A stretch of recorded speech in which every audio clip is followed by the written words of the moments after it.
Pessoas estão gerando altas expectativas em relação a questões que não deveriam, irmãos. A expectativa de um nascimento inclui projetos, e esses projetos precisam estar em concordância com o querer de Deus. E isso não gera vida, isso gera morte.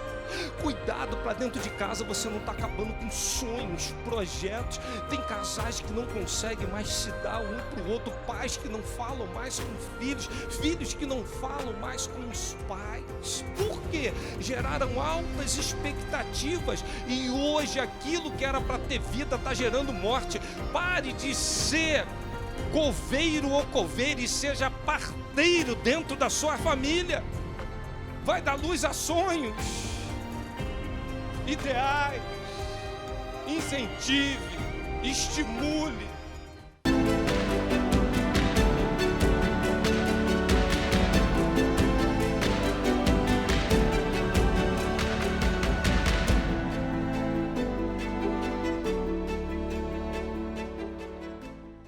Verso de 15 ao verso de número 21. E o tema: famílias geradoras de vida.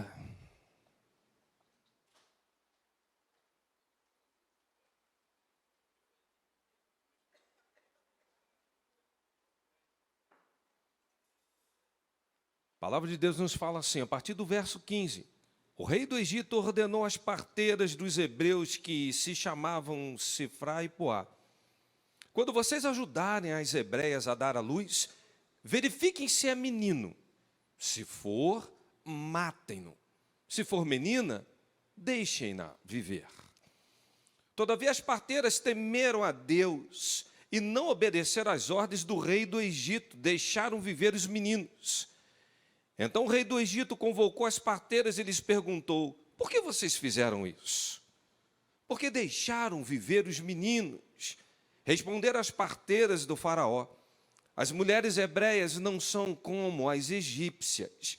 São cheias de vigor e dão luz antes de chegarem às parteiras. Deus foi bondoso para com as parteiras e o povo ia se tornando ainda mais numeroso, cada vez mais forte. Visto que as parteiras temeram a Deus, Ele concedeu-lhes que tivessem suas próprias famílias. Por isso, o faraó ordenou a todo o seu povo: lancem no Nilo todo menino recém-nascido, mas deixem viver as meninas. Pai, a Tua palavra será proclamada e que o Senhor cumpra o propósito dela para essa noite. Queremos ver famílias fortalecidas, cheias de vida, para a glória do Seu santo nome. E oramos em nome de Jesus. Amém, Pai. Quando pensamos numa narrativa que fala do povo de Israel, da história dos hebreus, é impossível não pensar na figura mosaica, no papel que Moisés teve. E a gente olha então para as Sagradas Escrituras, e antes desse papel estar bem consolidado, a gente percebe então dois nomes de duas mulheres que tiveram uma participação especial nas famílias. E a gente vai começar então a perceber que fala-se Faraó, Faraó não diz o nome de Faraó. Mas o nome das parteiras estão aqui, Sifrá e Puá, que do hebraico traduzindo quer dizer beleza e esplendor. E é um propósito para tudo isso que está sendo feito, até porque quando a gente pensa no que essas mulheres faziam, eram aquelas que iam então de casa em casa quando a mulher estava para dar à luz, e elas ajudavam, tinham toda a habilidade para isso. Essas mulheres, elas eram como que os médicos de hoje fazendo uma cesárea. Que habilidade elas tinham? Então, entra um plano em curso, e esse curso, desse plano, vai dizer Flávio Josefo, Era porque Faraó estava temendo, porque sabia que viria um libertador de um povo, e o povo ia ficando numeroso, e o povo ia crescendo, e o povo podia se insurgir contra o Egito. Ele queria enfraquecer o povo de Deus, as famílias hebreias. E aí começa então um processo: matem os meninos, os machos, deixem só as fêmeas. E essa ordem veio. E se tem uma coisa que a gente começa a perceber nesse processo, é que todo nascimento carrega grandes expectativas de vida. Vou repetir isso. Todo nascimento carrega grande expectativa de vida. Olha o que o texto fala: o rei do Egito ordenou às parteiras dos hebreus, que se chamavam Sifrá, e se você for ver no hebraico, alguns vão dizer até que é Shifrá a pronúncia, e Puá. Quando vocês ajudarem as hebreias a dar à luz, verifiquem se é menino. Se for menino, matem-no. Se for menina, deixem-na viver. Faraó tinha expectativa de ver os meninos mortos. As mães dessas crianças tinham expectativas de ver os filhos vivos. As famílias tinham expectativas de procriar, de crescer. As parteiras tinham expectativas. E agora, a gente cumpre a ordem absurda desse homem ou a gente deixa acontecer? O que a gente faz? Quanta expectativa de vida em torno de um único episódio. Sabe por quê? É preciso entender a figura mosaica em tudo quanto está sucedendo. Porque é exatamente nesse tempo que surge aquele que seria o libertador de Israel. O Senhor estava preparando já, o Senhor já estava revelando a toda a família do seu povo o que haveria de vir. Até porque Moisés é uma prefigura do Cristo, do libertador de todo o povo que tinha pecado. E quando nós começamos a observar o que está em jogo, nós percebemos então que por intermédio de famílias, Deus faz coisas tremendas. Deus não gera nunca uma vida que Ele não tenha um propósito especial. Deus traz à existência aquilo que não existe. É para caracterizar isso melhor, a gente começa a ver que em meio a tantos nascimentos, a gente precisa passar por processos tão difíceis, porque todo nascimento é uma batalha espiritual, irmãos.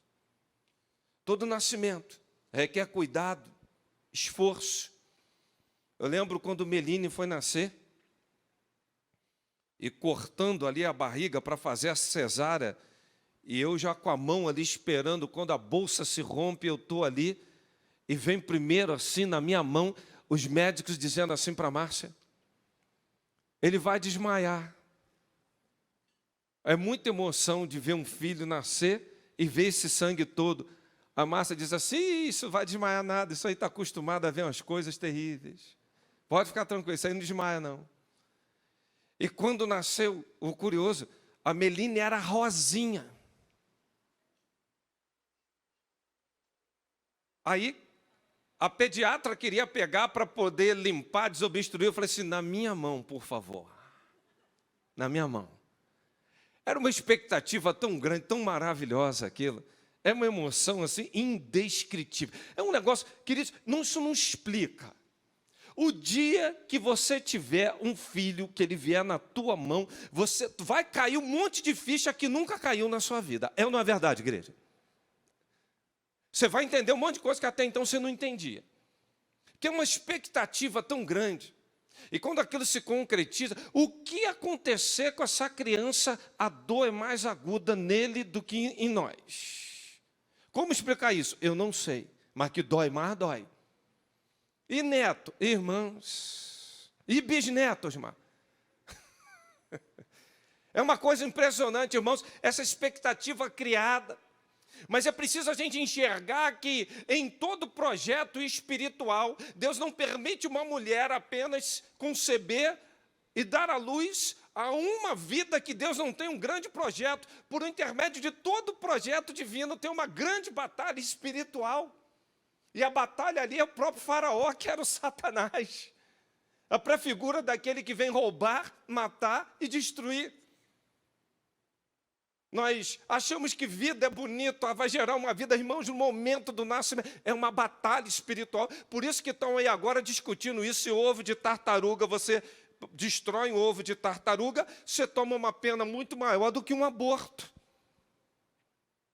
É um absurdo que a gente está tratando. É um absurdo. E chegamos, infelizmente, nesse país, nas raias de alguns absurdos. Mas agora o que me deixa perplexo é que alguns querem discutir política, não percebem a batalha espiritual do que está acontecendo. Esquece isso, irmão. Observe o que está em jogo. Observe propósitos espirituais. Observe um Deus da família que gera vida, que quando traz à existência alguém tem um propósito lindo, específico. É isso que a gente precisa acordar, despertar e perceber. Estão tentando, não é de hoje, matar as nossas crianças, desconstruir sexualidade, colocá-las num caminho onde família não vale a pena, falando que é um sistema, um regime opressor. Por que isso? Porque é o próprio opressor que está tentando incutir isso dentro da cabeça das pessoas. Se tem um ambiente que deve gerar vida, é família, criada pelo Senhor, para cumprir o quê? Propósitos espirituais. E quando a gente fala isso, tem gente que quer dizer assim, ele deve ser do partido tal. Eu sou do partido, é do reino dos céus. Eu não sei qual é o seu. Essa discussão já está há muito tempo visível em outro nível. E há anos eu venho falando, insistindo com isso. E tem gente que, infelizmente, até hoje, não entende isso. Está em jogo tanta coisa para destruir vidas e projetos que vão roubar, matar e atormentar os nossos lares. Famílias estão sendo ferozmente atacadas e nós não percebemos a malignidade das intenções. A batalha é severa, o negócio é cruel. Não acredite mais na palavra de Deus. Há um regime opressor. Mas quem está oprimindo parece que é o santo nessa condição. Se a gente olha para os princípios espirituais, a gente vai começar a observar que desde o início da criação, Deus bota o primeiro casal humano no paraíso. E a ordem é: crescei-vos e multiplicai-vos. Como é que dois seres da mesma espécie, com o mesmo órgão reprodutor, vai conseguir reproduzir? Isso é uma loucura. Já está descumprindo uma coisa básica que Deus criou. Isso é uma loucura. Eu nunca pensei que eu tivesse que vir aqui e falar assim, irmão, homem é homem, mulher é mulher. Lembrei até de uma música de uma figura aí que tem um girassol assim, que ele canta um negócio mais ou menos parecido com isso. Para saber botar essas coisas no devido lugar. Isso é isso aqui não confunda. Não confunda. Porque que contrassenso é esse, irmãos? Que nós estamos vivendo nos dias de hoje. E a gente não está observando quanta batalha espiritual está envolvendo os nossos lares, sabe? Porque todas as ações são para não gerar, é para matar. E a gente precisa observar isso e não cair nessa esparrela. Até porque gera expectativas corretas diante de Deus em relação à vida da tua família. Muitos estão se perdendo nesse processo e não enxergam porque têm expectativas erradas naquilo que está sendo gerado dentro de casa. Cuidado. Mas como assim, pastor? Vou exemplificar. Me lembro uma vez que um primo meu, ele com muita dificuldade, e hoje ele é fera no que ele faz, ele está indo para São Paulo, viajando o Brasil inteiro com projetos aí, ele já está como PhD aí em algumas áreas aí, e ele foi para a enfermagem. Quando ele começou a fazer enfermagem, Alguém que não gostava, olhou para dentro do sucesso dele de fazer enfermagem e falou assim: por que você está fazendo enfermagem? Todo enfermeiro é um médico frustrado. O que é isso? A turma do fura-bola. Tem gente dentro de casa que anda com espeto assim na mão. Quando a bola vai inchando, ele tem o prazer de fazer assim, ó, pum, pum, pum. Expectativas erradas. Eu queria ver essa pessoa falar hoje para ele o que ele se transformou, o que ele é, quando ele começou lá atrás com tanta dificuldade, estudando, fazendo mestrado e pós, e aperfeiçoando. É professor universitário de grandes universidades aí, federais no país. Mas lá atrás ouvia isso. Porque a gente dentro de casa tem uma turma que gosta de furar a bola. Vou exemplificar. Você está andando a pé, você junta um dinheirinho, querido, compra um carro. Aí tem até gente que gosta de botar um adesivo assim: é velho, mas está pago. Ou é meu. Já ouviram esse negócio por aí? Aí você compra um carrinho daquele, aí o outro fala assim: carro nem zero é. Aí ele está andando num zero, uma queixo duro, não tem nem ar-condicionado, vivendo um drama, mas é zero. Bota 4 pessoas dentro do carro, sobe a menor serra ali, parece que tem que saltar os 4 para empurrar, porque o carro não anda. Às vezes, quando liga o ar-condicionado, o motor até falha. Eu conheço uns desses aí. Mas é a turma do fura-bola. Tem pais que estão com expectativas erradas em relação aos seus filhos. Aliás, um pai ou uma mãe, ele deseja que o filho alcance aquilo que ele nunca alcançou materialmente na vida. O sonho de um pai e de uma mãe é do filho cumprir propósitos terrenos que ele não alcançou. Aí cria o filho dentro de uma forma, com uma expectativa que o filho, quando crescer, vai tocar as empresas da família. Aí o filho fala assim: não fui chamado para ser empresário. Criou um problema. Olha o problema. Ah, mas eu sonhei que você ia. Sonho seu, o meu é outro sonho. Aí quer impor, pressionar, começa, aí tá vendo, não dá valor a tudo que eu construí, começa as tentativas de manipulação. O que é isso? Irmãos, isso é perverso. Deixe teu filho ser o que Deus quer que ele seja. Meus filhos lá em casa falam assim: papai, vamos conversar de questões profissionais. Eu falo assim: essa conversa tu está tendo com o pai errado, conversa com aquele lá de cima que ele vai te dar toda a orientação que tu precisa. Eu estou aqui para te apoiar e impulsionar. Não me cabe te influenciar para aqui, para ali ou para colar. O que me compete é te instruir a ter intimidade com teu pai que está no céu, e teu pai que está no céu vai falar contigo, te direcionando. É isso, vai para essa direção. Há muitas famílias hoje vivendo grandes dramas, que ao invés de gerar vida, está gerando morte. E contamina toda a casa, porque as pessoas estão com altas expectativas erradas, queridos irmãos. Desde o casamento. Eu vejo, às vezes, umas pessoas sérias, profundas, entrando em questões que a gente olha e fala assim: isso não tem como dar certo. Aí romantiza, bota na conta de Deus. Aí depois que casa, 1 ano de casamento, vai me procurar para fazer gabinete pastoral. Pastor, eu sonhei que eu ia casar. Olha a expectativa, irmão. Aí ele ia me servir café da manhã todos os dias na cama. Quando me namorava, pastor, ia lá chovendo, ia lá na igreja à noite com guarda-chuva. Eu vim aqui só para você não pegar uma gota d'água. Agora, pastor, depois de 1 ano que eu casei, eu esqueci de trazer o guarda-chuva, eu vim para aqui, ele me mandou uma mensagem assim no WhatsApp: miserável, tu vai voltar debaixo da chuva, que eu não vou levar nada não, que eu já cansei de falar contigo.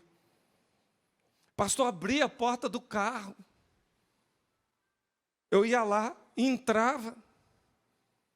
Pastor, 1 ano de casado. Essa semana, eu fui entrar no carro, ele empurrou a porta com o pé, eu saindo do carro, ele nem olhou. Prendeu meu dedo na porta, aqui como é que o meu dedo está, aquele dedo roxo latejando. Eu falei, mas o que houve, irmã? Ele empurrou, pastor. Aí eu falei assim, calma, já era, prendeu meu dedo. Ainda me chamou assim, lerda. Toda vez que eu paro o carro, você é a última a sair. Como é que mudou, pastor? Não mudou. Ele sempre foi assim. Eu casei pensando que o príncipe vinha num cavalo branco. Depois de 1 ano, parece que o príncipe foi e só ficou o cavalo. E dá coisa, hein, pastor?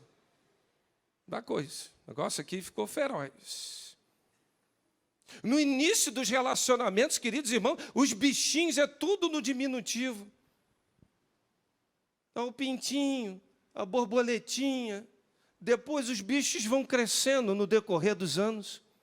Vão ficando uns bichos gigantescos. Pessoas estão gerando altas expectativas em relação a questões que não deveriam, irmãos.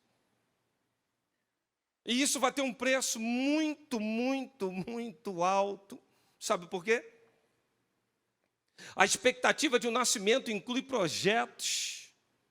E esses projetos precisam estar em concordância com o querer de Deus.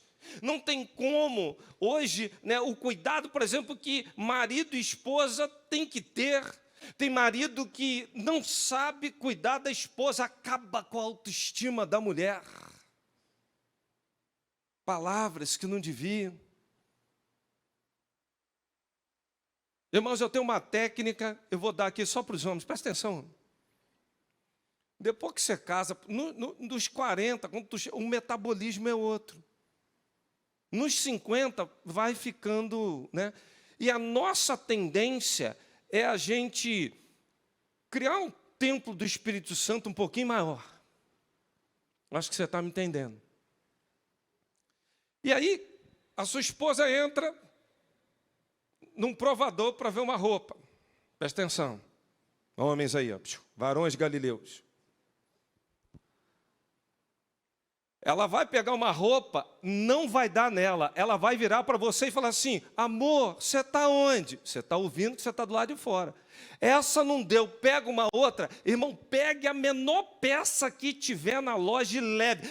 Pastor, eu estou convicto, não vai nela. Pegue a menor peça e leve. Leve. Ela vai dizer assim, essa não deu. Aí você já está na manga, a outra, que você sabe que pode dar. Aí você entrega a outra. Se você levar maior, acabou. Acabou, irmão.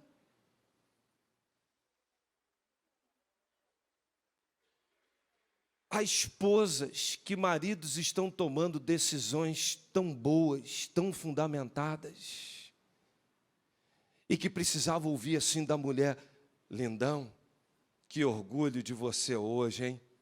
Você mandou ver, gostei da sua postura. Você hoje foi aquele homem macho alfa, cheio do Espírito Santo, vi Deus te usando. Um tempo atrás, quando eu namorava, irmãos, a Márcia falava uma coisa que eu ficava impressionado. Ela dizia assim, às vezes eu saio de um culto, quando eu olho para você, eu fico encantada como você fala. Já tem um tempo que eu não ouço mais isso. Mas depois ela fala comigo assim, Anderson, saiu daqui domingo, que palavra, que bênção, que coisa. Que coisa. Domingo ela falou aqui, fomos para casa, Anderson, o negócio estava tão bom que para mim nem terminava, de esticar esse culto. Queridos, nós estamos gerando expectativas erradas, a gente está deixando de fazer aquilo, e isso não gera vida, isso gera morte. Cuidado para dentro de casa, você não está acabando com sonhos, projetos. Tem casais que não conseguem mais se dar um para o outro, pais que não falam mais com filhos, filhos que não falam mais com os pais. Por quê? Geraram altas expectativas e hoje aquilo que era para ter vida está gerando morte. Pare de ser coveiro ou coveira e seja parteiro dentro da sua família. Vai dar luz a sonhos, ideais, incentive, estimule. Tem comportamento dentro de casa que está matando os outros aos poucos, medidas descabidas, jogam tudo a perder. Tem gente que faz questão de criticar tudo e todos, vai sempre procurar um detalhe, né? Você prepara aquele jantar, à luz de velas, aí você faz assim aquele, né? Aquela batata baroa, bem, com catupiry, creme de leite, camarão, ixi, assim, tal. Eu vou parar, senão os irmãos vão querer me engolir aqui. Aí, tudo perfumado, os pratos tudo bem arrumado. Aí tem gente que olha e fala assim, engraçado, eu não gostei dessa vela que você acendeu. Você arrumou essa vela onde? Deve ter sido lá na porta do cemitério, né? Acabou, irmão. Não tem gente assim, queridos? Tem. Está tudo às mil. Ao invés de gerar vida, está gerando morte dentro de casa. Dê uma palavra de ânimo, dê uma palavra de incentivo, dê uma palavra que impulsione, dê uma palavra de apoio. Às vezes, o que a pessoa dentro da tua casa precisa não é de uma boca, é de um ombro, de um ouvido. Eu nunca esqueço a primeira vez que aconteceu um incidente com a Márcia quando ela estava recém-habilitada. Márcia me ligou e falou, teve um acidente comigo. Irmãos, o carro tinha 3 meses, zerinho que tinha comprado. Você está bem? Está bem. Alguém se acidentou? Ela falou assim, tem um senhor ali dentro de um valão que ele está tentando sair, não saiu, não sei o que aconteceu com ele. E era o cara que tinha uma carroça. E quando eu cheguei lá, eu fui ver, a Márcia não teve, realmente, Márcia certinha, o camarada estava alcoolizado, enfim, com uma carroça. A Márcia não teve culpa nenhuma. Quando eu olhei para o carro, pastor Pedro, perda total. Eu falei assim, mas foi tranquilo, só um arranhão.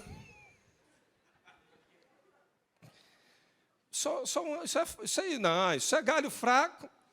Porque ela já na ligação, ela falava assim, eu nunca mais vou dirigir. Eu falava assim, você não fale isso, você vai dirigir muito bem. A culpa não foi sua, e isso aqui nós vamos superar tranquilamente juntos. Eu não podia deixar ela no emocional, na carga que ela estava, mesmo não sendo culpada de absolutamente nada, absorver aquilo. Apesar da dor de dolice, daquele esforço do primeiro carrinho zero. Ela não precisava de boca para jogar lá para baixo, não. Ela precisava era de palavra de ânimo. E tem muita gente que está sendo coveiro dentro de casa, ao invés de ser parteiro de coisas tremendas. Tudo, sabe, quer jogar um peso, uma carga. Também não te avisei. Irmão, presta atenção no que eu vou falar aqui. Ó. Você que está em casa, presta atenção nisso. Você avisa até a hora que a coisa não acontece. Depois que acontecer, não adianta mais falar, eu te avisei a você. Irmão, já era. Agora sabe o que você tem que fazer? Ajudar a juntar os cacos, reconstruir, sacudir a poeira e dar a volta por cima.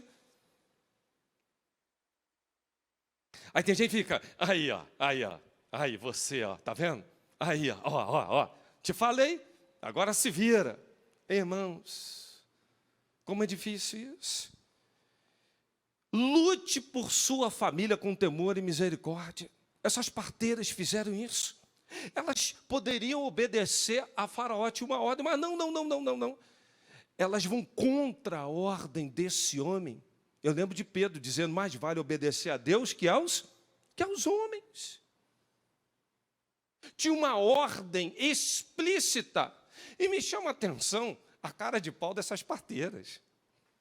A desculpa delas. Não, quando a gente vai chegar, essas mulheres aí, a gente está chegando, elas já deram luz. Não são iguais às egípcias, não. Irmão, que conversa mais esfarrapada é essa?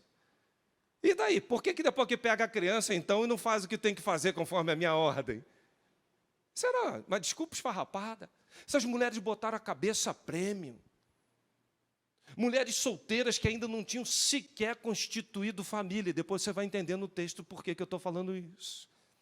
Essas mulheres se posicionam, elas lutam pelas famílias. Sabe por quê? Apesar de ter uma ordem, elas não cumprem isso. Não deixe morrer na sua casa aquilo que não pode ter nenhum tipo de enterro. Não deixe morrer o diálogo. Não deixe morrer a sua vida de intimidade sexual com seu marido, com a sua esposa. Não deixe morrer a espiritualidade na tua casa.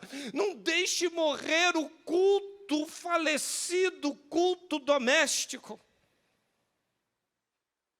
Quanta coisa que está sepultada nos nossos lares. Quanta coisa.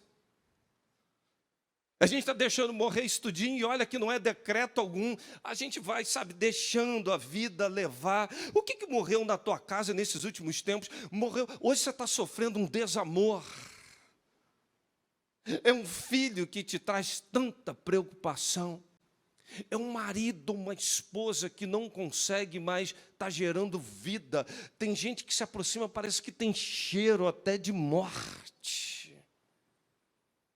Aí vão me perguntar assim, pastor Hélio, pastor, qual o cheiro da morte? Você vê lá na sua casa, você percebe. Na minha casa tem um cheiro, na tua deve ter outro.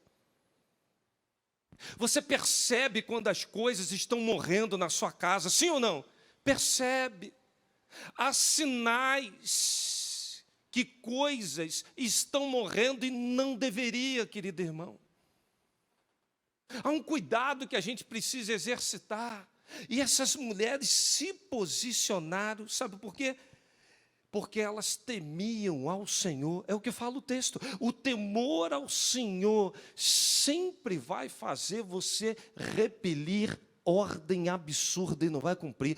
O temor ao Senhor é o que vai te levar a gerar vida, sonhos, projetos dentro da tua casa. O temor ao Senhor vai atrair a bondade de Deus. O temor ao Senhor vai fortalecer as famílias. É o que o texto fala. Eles iam crescendo e iam se fortalecendo por conta de duas mulheres. Essas mulheres levaram Deus a sério, e por temor ao Senhor, as famílias hebreias estavam sendo fortalecidas, multiplicando, projetos espirituais se cumprindo por conta de duas mulheres que temeram ao Senhor. Temeram ao Senhor. E, indubitavelmente, isso foi um ato de misericórdia. Você olhar para um bebê daquele, imagina, e cometer um ato como esse, irmãos, se tem uma coisa que me desequilibra, eu ver uma covardia com a criança, meu pai do céu, isso me tira do sério. Isso me desequilibra. Isso me indigna. E por um ato de misericórdia, essas mulheres salvaram aqueles bebês meninos. Na tua casa tem tido misericórdia? Ou só tem justiça? É tão bom, pastor João, quando a gente exala misericórdia. Quando a gente tem atos de misericórdia. Temor ao Senhor e misericórdia, isso vai gerar vida, fortalecimento na tua casa, amém? E foi exatamente o que essas mulheres fizeram. Saiba que tem sonhos que serão transformados em realidade dentro em breve. Por isso, você honra o pai, a mãe, filho. Marido ou mulher, você honra o seu cônjuge por temor ao Senhor. Por temor ao Senhor. Pai, você deixa de provocar ira no filho. Por temor ao Senhor, papais e vovós aqui presentes, vocês estão instruindo sua geração no caminho do Senhor por temor, por temor. E para concluir essa reflexão, a obediência e o temor vai atrair prosperidade e bênção para as nossas famílias. O texto fala, verso 21, visto que as parteiras temeram a Deus e concedeu-lhes que tivessem suas próprias famílias. Enquanto Sifrá e Puá estavam ali ocupadas, cuidando de crianças de outras famílias, Deus concedeu a graça delas terem as suas próprias famílias. Elas poderiam nunca ter se casado, porque o que elas fizeram, Faraó podia perceber e mandar matá-las. Elas poderiam nunca ter vivido algo de gerar até um filho. O que elas estavam fazendo era risco total. Mas elas resolveram temer a Deus, obedecer. E não era pela sua própria família. O que elas fizeram foi pela família dos outros. Gente, eu acho isso a coisa mais linda. Eu sei que você tem seus dramas familiares, eu sei disso. E quem não tem?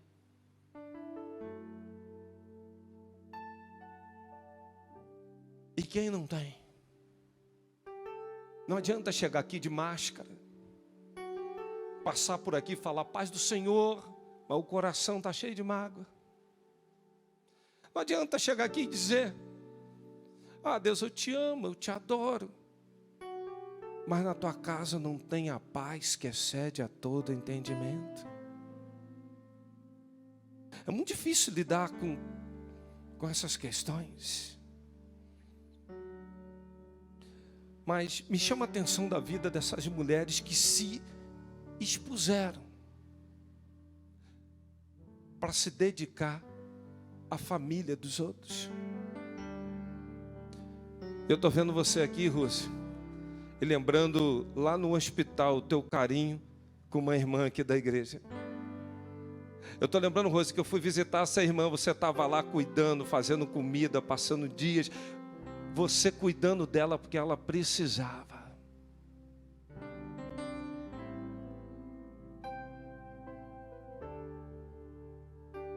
E eu fico pensando que Deus tem reservado para a sua vida, de suprir todas as suas necessidades, de fazer multiplicar coisas tremendas na sua vida. E me lembro da história do Nicholas Wilton, era um britânico, era um corretor de imóveis. E era um momento em que os judeus estavam sendo severamente perseguidos. E ele então vai parar num lugar que ele consegue salvar 699 crianças, botou num trem. O que estava destinado àquelas crianças era a morte. E ele conseguiu resgatar quase 700 crianças. Nos conta a história que tinha até um outro trem que, enfim, parece que o nazismo conseguiu impedir que chegasse a Londres. Mas ele conseguiu salvar 699, catalogou. E ele chegava em casa e contava para a mãe o que ele tinha feito. A mãe tinha um outro trabalho. Era de pegar famílias que queriam então adotar aquelas crianças e distribuía. E chega a criança e distribui criança, e chega a criança e distribui criança. E ele fechou isso em livros, em catálogos e deixou num porão. Até que sua esposa, depois que ele casou, achou aqueles livros e falou, que é isso aqui que eu achei? E aí ele contou a história. Há anos atrás eu era solteiro. Eu estive lá E eu consegui fazer isso. E teve um programa, passou na BBC de Londres. Aliás, a rainha da Inglaterra foi até condecorá-lo. Perguntaram assim a ele: o senhor não se sente um herói pelo que o senhor fez? Por que o senhor não contou isso para todo mundo? Ele falou: não contei porque eu nunca me senti herói. Eu fiz o que precisava ser feito. Não, mas o senhor se expôs, o senhor salvou vidas. E no programa, quando ele começou a falar isso, e aí a repórter falou assim para ele: quantos aqui vieram e foram salvos por ele? O auditório todo ficou de pé.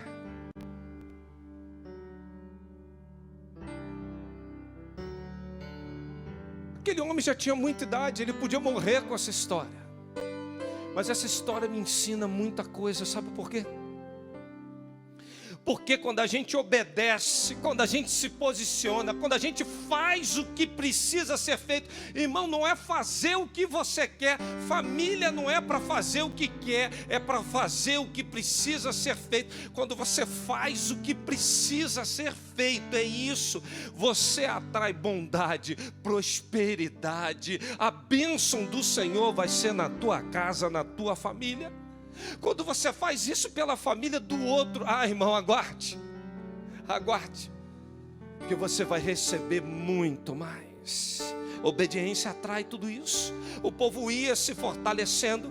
Quem gera luz, quem está gerando vida, vai receber da bondade de Deus tudo quanto precisa. A sua vida será fortalecida, revigorada. Elas salvaram. O projeto espiritual de Deus continua em curso. Você consegue enxergar na tua casa ciclo de bênção, de fortalecimento, de prosperidade, de livramento? Será que você está disposto a ajudar outras casas? Será que você está disposto a ajudar outras famílias? E quando você faz isso, vai vir Josué 24:15 dizendo: eu e minha casa serviremos ao Senhor. Vocês estão ajudando a dar luz? Quantos decretos estão hoje sobre a minha, a tua vida, a tua família? Quero concluir isso. Quantos decretos, quanto cheiro de morte. Quanta gente que até agora vem agindo como coveiro e não como parteiro. Mas o Senhor te chama para você hoje gerar vida. Eu queria, enquanto nós estamos aqui adorando ao Senhor, te desafiar a ser o marido, a esposa, o filho, o pai, que vai gerar vida dentro de casa. Elogie mais, critique menos. Perceba os projetos espirituais que estão em jogo. Se sacrifique por eles, se posicione por eles e não tenha medo, mesmo que você vá contra sistemas.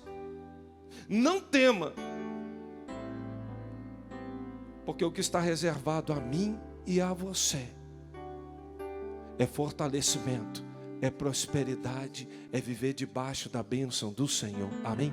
Curve sua cabeça, vamos orar. Eu quero, nesse momento, pedir a todos, vocês que estão em casa, eu quero que você faça a seguinte oração, se você estiver concordando. Deus, quantas vezes eu estou sendo mais coveiro que parteiro? Eu quero te pedir perdão pela minha negligência, pelas minhas reclamações. Eu quero te pedir perdão porque eu acho que eu estou desconstruindo tantos projetos espirituais e o Senhor me colocou na minha família para fortalecer, para gerar vida. Me ajuda, Pai, a impulsionar. Me ajuda, Deus, a dar uma palavra de ânimo. Me ajuda, Deus, a cada vez mais trabalhar para que outras famílias sejam cuidadas, assistidas e fortalecidas, porque eu estarei cumprindo propósitos espirituais.